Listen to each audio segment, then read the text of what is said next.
So what's up? I want to real quick talk about the new characters. I want to do some bit more freeform, just my genuine, unfiltered opinion. So here's that. So we have Simon Belmont and Richter. I find it interesting how they showed a new character and then an Echo Fighter right away.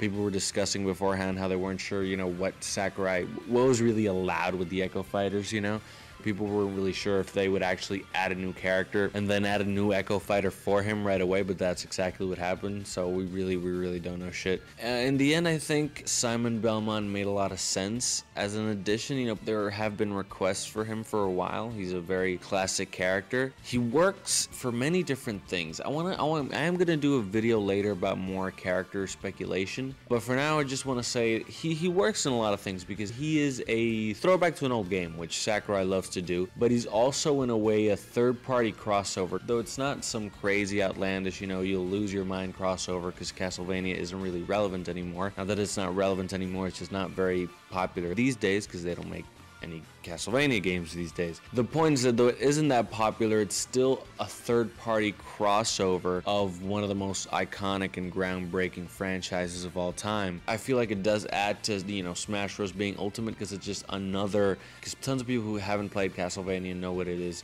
So another very known, iconic video game franchise represented in this Smash Bros. Ultimate, just to further cement it as the ultimate video game crossover of all time. I think it made a lot of sense. When it comes to his design, I think it's really cool, very interesting, very unique. His specials kind of go off a lot of what we've seen from other characters, except maybe the kind of the circular, the little loopy throw axe thing. The side B's kind of a boomerang, but it doesn't matter. K. Rool has a boomerang too. I'm sure they'll all work slightly differently. I don't know how though, because we have 3 Links, but we'll see. You can tell that his is different because it doesn't come back. Link hits someone with a boomerang, it comes back right away. His keeps going and you can kind of move more quickly after it, and it goes a little slower, I think. So there's a lot of things to it.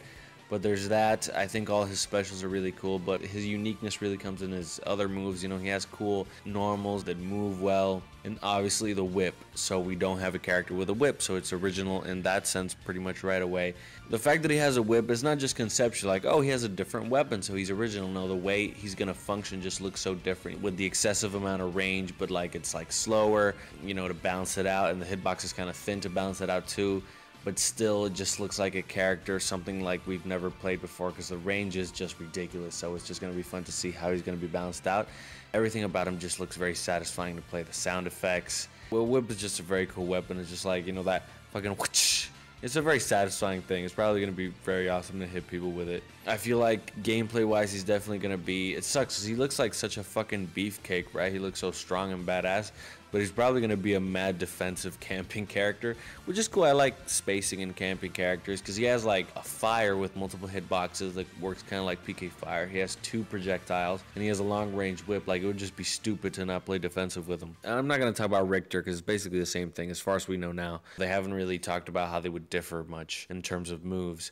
So the 2 Echo Fighters are interesting. When it comes to them being picked, well, Chrom made a lot of sense. And I'm not sure what Chrom will be, but I think it would make a lot of sense that Chrom is to Roy what Lucina is to Marth, in the sense that Chrom is a Roy without the strong spot in the hilt of the sword, in the base of the sword, and the weak part in the end. It's just going to balance out the damage and just have 1 hitbox, just like Lucina did with Marth. I don't know if that's what's going to be, but that's definitely what it should be. I hope all they didn't change was just like, oh, no up B, the up B's different, and then it doesn't have fire effects. I hope that they change that because that'd be a really smart addition for Chrom to be an extra gameplay option for those who like playing Roy, but would prefer consistency over a possible very high knockback. And I think in the end it would be a buff. Roy's already strong as fuck. You can nerf that strength, but you remove the stupid and very annoying, because it does hit all the fucking time, that sour spot. I feel like it's still gonna be a better character to use, or at least for me,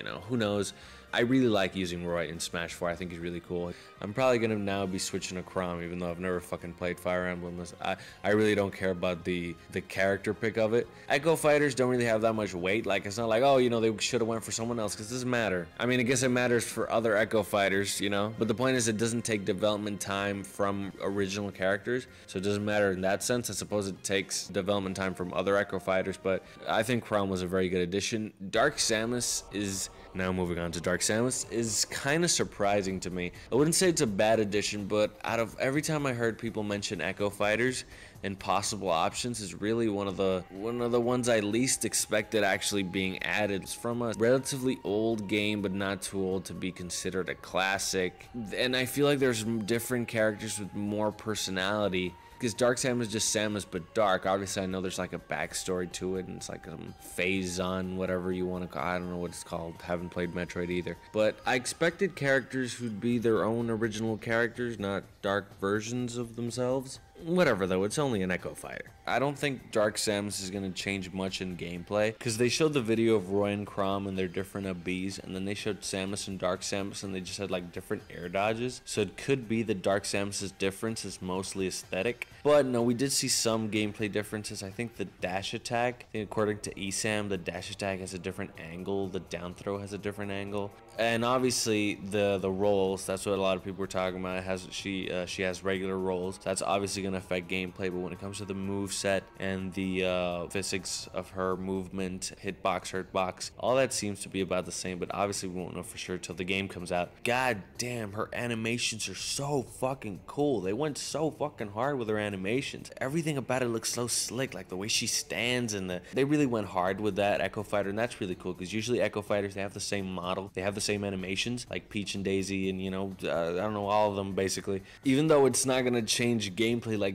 really it's one of the reasons I want to play her more than anything, because everything about her movement looks so dope compared to Samus. It looks so creepy but fluid at the same time. I want to say like they went so hard for it and they didn't have to, but I suppose they should. I suppose if they had Dark Samus move exactly like Samus, it would be very unnatural to what the character is and would feel weird. So I get that. Regardless, they went super hard in the animations and it looks so cool. And finally, we have our big boy, King K. Rool. I think King K. Rool was also a good addition. It's possible they're going a lot by what results were in the ballot for the DLC. Both, I think, in America and in Japan. He's just a very requested character overall. He's a heavyweight, which there aren't a lot of. He's a villain, which there aren't a lot of. And he's still, even though he hasn't appeared in a game in a long time, he's still very recognizable by mainstream video game audience. They know what he is. He is very iconic in his design and very recognizable. It felt like the next natural one, right? Obviously the main ones like Ganondorf, Bowser, those are super known. Ridley, he's old school, but he's more known and wanted more. And I feel like the next one was K. Rool, though he's not as known, he is still known, and he's just a good fit for Smash, basically because he's the remaining main antagonist of one of the more staple franchises. When it comes to the gameplay, they barely showed anything of his normals. Like, I think they showed his forward air, which looks fucking meaty as hell. It looks cool, though it looks kind of just like Bowser back air but forward, but it still looks cool. And they showed his dash attack, and his dash attack is really cool because it has super armor. And I think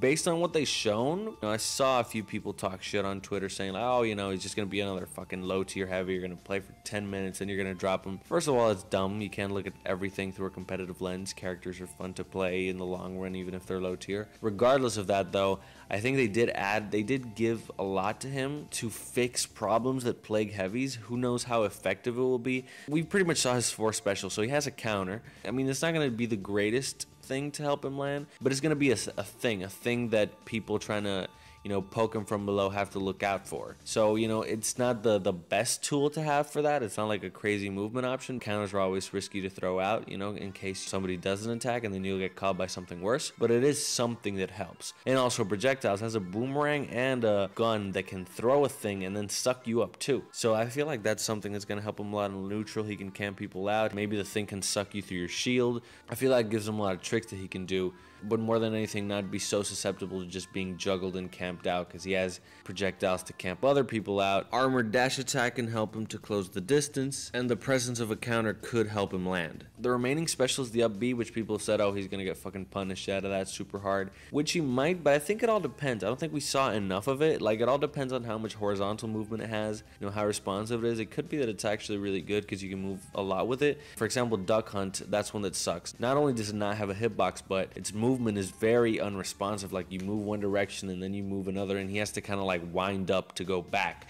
If K. Rool can move a lot, that'll definitely help, and it also depends what his actions are out of it. Can he jump out of it? Can he attack out of it? Can he dodge out of it? There's certain things that we can't know for sure that will affect how good the recovery will be, besides just the fact that he has a propeller that's moving him forward, which we have seen a lot of times to be bad. This one might not be bad. yeah, it's definitely it. That's all I want to say about the characters. So far, I'm pretty damn satisfied. I'm going to make a video talking about character speculations of the ones that are left, so look forward to that.